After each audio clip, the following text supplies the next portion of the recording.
UKLO 1 year masters. No IELTS required up to 5 years visa. High visa success rate. ఇప్పుడు పవన్ కళ్యాణ్ గారు పోతిన మహేష్ని పిలిచి, మహేష్ నీకు ఇప్పుడు ఈ పదవి నీకు టికెట్ కాదు, మన గవర్నమెంట్ వచ్చినాక మీకు మంచి నీకు గుర్తింపు మేము ఇస్తాం, నువ్వు పడిన కష్టానికి మేము చేయాల్సిన న్యాయం చేస్తాం అని ఒక మాట చెప్పుంటే పోతిన మహేష్ పార్టీ విడిచి వెళ్ళేవాడా?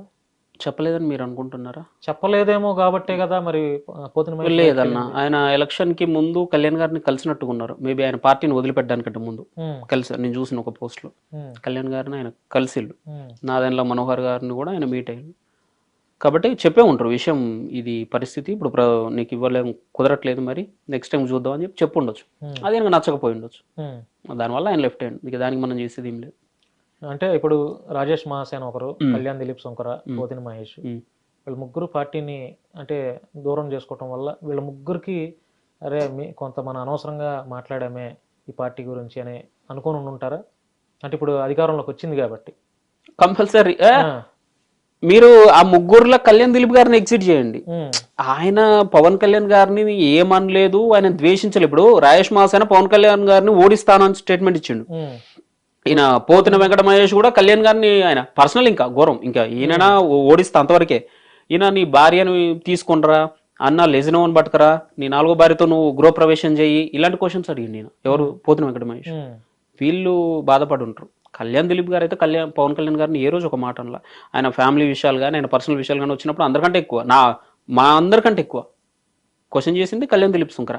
ఆయన ఏం ఫీల్ అవ్వరు, కళ్యాణ్ గారు గెలిచినందుకు ఆయన హ్యాపీగానే ఉంటారు. కాకపోతే ఆయన లెక్క తప్పింది.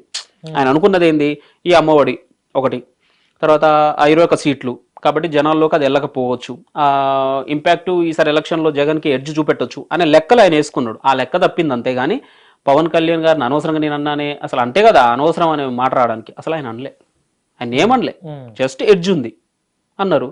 ఓహో నేను అనుకున్న తప్పు, ఓకే నేను ఎక్స్పెక్ట్ చేసింది రాంగ్ అనుకుని సైలెంట్గా ఉండి అంతే.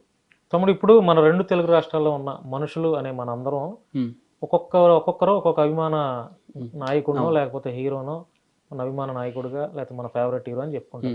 అసలు పవన్ కళ్యాణ్ గారిని నువ్వు అభిమానించడానికి కారణం ఏంటి? అసలు ఎక్కడో చోట తగులుతుంది కదా పవన్ కళ్యాణ్ గారిని అభిమానించడానికి.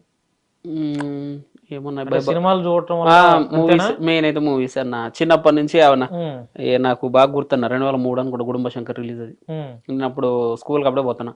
పేపర్లో ఆయన బొమ్మలు చూసి అరే భలే ఉన్నాడు, స్టైల్గా అది కట్టి ఇది కట్టి టీ షర్ట్లో చూసి అప్పుడు ఫస్ట్ పార్ట్లో ఉంటుందిగా, ఆ పాటలో ఉండే స్టైల్ అదంతా చూసి కొంచెం ఎగ్జైట్ అయినా మనిషిని చూసి. అట్లా అట్లా అట్లా ఒక్కొక్క సినిమా పోతే ఇక పీక్స్కి వెళ్ళిపోయింది.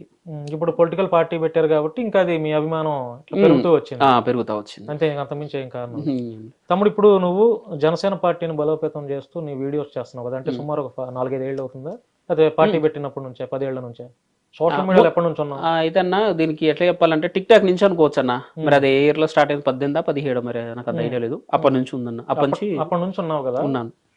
అంటే స్టార్టింగ్ ప్రారంభ రోజుల్లో చిన్న చిన్న వీడియోస్ చేస్తూ కొంత ఈ రోజుకి పెద్ద పెద్ద ఛానల్ వాళ్ళు కూడా ఇంటర్వ్యూ పిలిచే ఆ పరిస్థితికి నువ్వు వచ్చావు.